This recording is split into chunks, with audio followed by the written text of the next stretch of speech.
Hi friends, வணக்கம். வாங்க ஆட்டு மூளை வறுவல் எப்படி செய்கிறதுன்னு பார்க்கலாம்.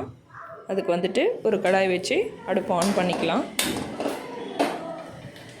அடுப்பை ஆன் பண்ணிவிட்டு கடாய் ஹீட் ஆனதும் அதில் தேவையான அளவு எண்ணெய் சேர்த்துக்கலாம். சின்ன 2 துண்டு பட்டை, 3 கிராம்பு, அது கூடவே ஒரு சின்ன பிரியாணி இலை, அப்புறமா கொஞ்சமாக கசகசா சேர்த்துருக்கேன். கசகசா சேர்த்ததும் வெடிக்கும். அது பொரிஞ்சதும் இது கூடவே கொஞ்சமாக சோம்பு சேர்த்துருக்கேன். சோம்பு வந்து கருகிடாமல் பார்த்துக்கோங்க. இப்போ வந்துட்டு நான் ஆனியனை, பெரிய சைஸ் ஆனியன் ஒன்று இந்த மாதிரி குட்டி குட்டியாக கட் பண்ணி எடுத்துருக்கேன். அதையும் உள்ளே சேர்த்துட்டு ஆனியன் வந்துட்டு நல்லா கலர் சேஞ்ச் ஆகிட்டு வர வரைக்கும் வெயிட் பண்ணணும். இந்த மாதிரி நல்லா வதக்கி விட்டுட்டே இருங்க. ஆனியன் கலர் மாறுற வரைக்கும் வெயிட் பண்ணலாம். இப்போ பாருங்கள், நல்லா ஆனியன் கலர் மாறிடுச்சு. இது கூடவே ஒரு டேபிள் ஸ்பூன் இஞ்சி பூண்டு பேஸ்ட்டு சேர்த்துக்கிறேன். சேர்த்துட்டு இஞ்சி பூண்டோட ராஸ்மெல் போகிற வரைக்கும் வெயிட் பண்ணலாம்.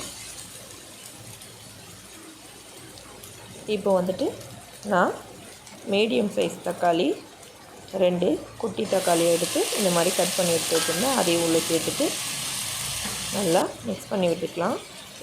இது வந்துட்டு தக்காளி சீக்கிரமாக குழஞ்சி வர்றதுக்காக கொஞ்சமாக உப்பு சேர்த்துருக்கேன். சேர்த்துட்டு நல்லா மிக்ஸ் பண்ணி விட்டுக்கலாம். தக்காளி நல்லா குழஞ்சி வரட்டும். இப்போ பாருங்கள், நல்லா குழஞ்சிடுச்சு. இந்த ஸ்டேஜில் நான் வீட்டிலேயே அரைச்ச குழம்பு மிளகாத்தூள் 1 டேபிள் ஸ்பூன் சேர்த்துருக்கேன். காரத்துக்கு ஏற்ற அளவுக்கு சேர்த்துக்கலாம். சேர்த்துட்டு அதோட ராஸ்மெல் போகிற மாதிரி நல்லா வதக்கி விட்டுக்கலாம்.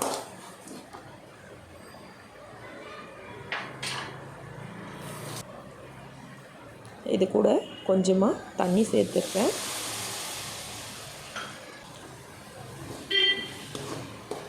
சேர்த்துட்டு இந்த மாதிரி நல்லா மிக்ஸ் பண்ணி விட்டுக்கிறேன்.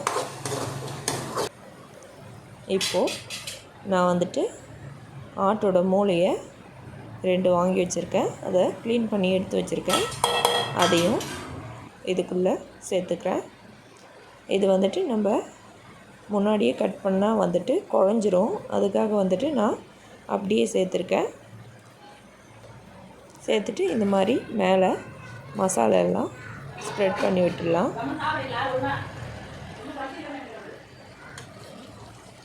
அந்த மூளையை போட்டு கிண்டாமல் இந்த மாதிரி மேலே மசாலாவை ஸ்ப்ரெட் பண்ணி விட்டுடலாம். கொஞ்சமாக உப்பு சேர்த்துக்கிறேன். இது ஒரு 2 மினிட்ஸ் அப்படியே விட்டுட்டு அதுக்கப்புறமா இப்படி திருப்பி போட்டுக்கலாம். நீங்கள் போட்ட உடனே கிளறுனா குழஞ்சிரும். அதுக்காக தான். இப்போ பாருங்கள், ஒரு பிளேட் போட்டு மூடி வச்சுக்கிறேன். ஃப்ளேம் மீடியம் ஃப்ளேமில் வச்சுக்கலாம். அப்போ தான் அடி பிடிக்காமல் இருக்கும். ஒரு 2 மினிட்ஸ் கழித்து நம்ம இதை திருப்பி விட்டு குக் பண்ணிக்கலாம். இந்த ஸ்டேஜில் நான் இதை சின்ன சின்ன க்யூபாக கட் பண்ணிக்கிறேன். பாருங்கள், பார்க்குறதுக்கு பன்னீர் மாதிரியே இருக்குது.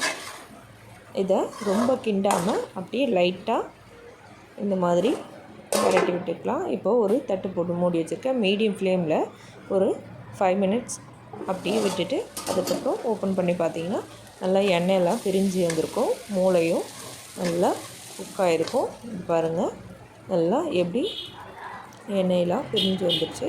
இந்த ஸ்டேஜில் கொஞ்சமாக மிளகுத்தூளை நான் பொடி பண்ணி எடுத்து வச்சுருந்தேன். அதையும் சேர்த்துட்டு நல்லா மிக்ஸ் பண்ணி விட்டுக்கலாம். இது கூடவே கொஞ்சமாக கொத்தமல்லி சேர்த்துக்கிறேன். சூப்பராக ஆட்டோட மூளை ரெடி ஆகிடுச்சு. வீட்லேயே இருக்கிற மசாலாவை வச்சு சூப்பராக ரெடி பண்ணிடலாம். நீங்களும் உங்கள் வீட்டில் ட்ரை பண்ணி பாருங்கள். ட்ரை பண்ணி பார்த்துட்டு எப்படி இருந்துச்சுன்னு கமெண்ட் செக்ஷனில் கமெண்ட் பண்ணுங்கள்.